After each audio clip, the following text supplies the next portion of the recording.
आप देख रहे हैं आपका अपना टीवी चैनल आरजे रमझाझर।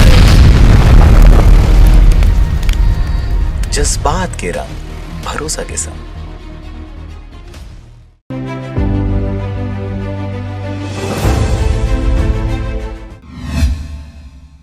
नमस्कार, आप देख रहे हैं आरजे रमझाझर और मैं हूं पुखराज सिंह। 25 दिसंबर 2020 को मान्यवर साहब कांसीराम सेना के द्वारा बिल्हा के अंबेडकर चौक पर कैंडल जलाकर मनुस्मृति का दहन किया गया और देश के संविधान के रक्षक सजग हैं, इसका मैसेज भी मनुवादियों तक पहुंचाया गया। देखिए रिपोर्ट।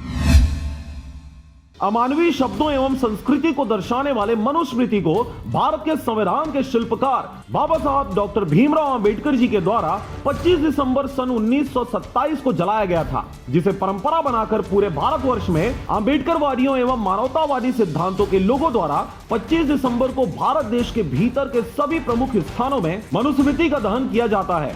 आपको बता दें कि इससे पहले मनुस्मृति का समर्थन करने वाली भारतीय जनता पार्टी के बड़े व दिग्गज नेताओं द्वारा तिरंगा आकार का केक काटकर पूर्व प्रधानमंत्री अटल बिहारी वाजपेयी का जन्मदिवस सेलिब्रेट किया गया, जिसके विरोध में कांग्रेसियों सहित अनेक पार्टियों के द्वारा विरोध किया गया, परंतु अब तक उस पर कोई कार्रवाई नहीं की गई है। मनुस्मृति का समर्थन करने वाले लोगों के हृदय में कहीं पर भी मानवता नहीं देखी जा रही। यही वजह है कि देश के किसान सड़कों पर अपने अधिकारों की मांग रहे हैं, फिर चाहे देश के गरीब बेरोजगार रोजगार की। लगातार देश सहित प्रदेश के सरकारी पदों पर बैठे छोटे बड़े अधिकारी कर्मचारियों सहित बेरोजगार युवा व देश की आन बान शान किसान सभी किसी न किसी मानवाधिकारों के हनन से परेशान हैं, परंतु मनुस्मृति का समर्थन करने वाली देश की सबसे बड़ी पार्टी तिरंगा का अपमान करते लोगों की मानवाधिकारों का भी अपमान करते नजर आ रहे हैं। और अब देश के संविधान को पूरी तरह बदलकर मनुस्मृति को देश का अगला संविधान बनाने की भरसक प्रयास इनके द्वारा जारी है।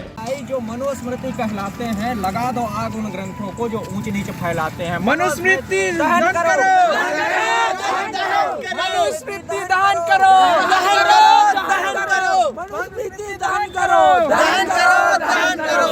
पाखंडवाद मुर्दाबाद, मुर्दाबाद, पाखंडवाद मुर्दाबाद, मुर्दाबाद, मुर्दाबाद, पाखंडवाद मुर्दाबाद, मुर्दाबाद, मुर्दाबाद, ब्राह्मणवाद मुर्दाबाद, मुर्दाबाद, मुर्दाबाद। वहीं देश के कुछ जागरूक व शिक्षित लोगों द्वारा बाबा साहब भीमराव अंबेडकर के द्वारा बनाए गए सशक्त व सबसे ताकतवर संविधान को बचाने के लिए लगातार प्रयास किया जा रहा है। इसी कड़ी में मनुस्मृति को जलाना देश के संविधान की रक्षा का परिचायक सिद्ध हो रहा है। बिलासपुर से अमित पाटले की रिपोर्ट, आरजे रमझाझर।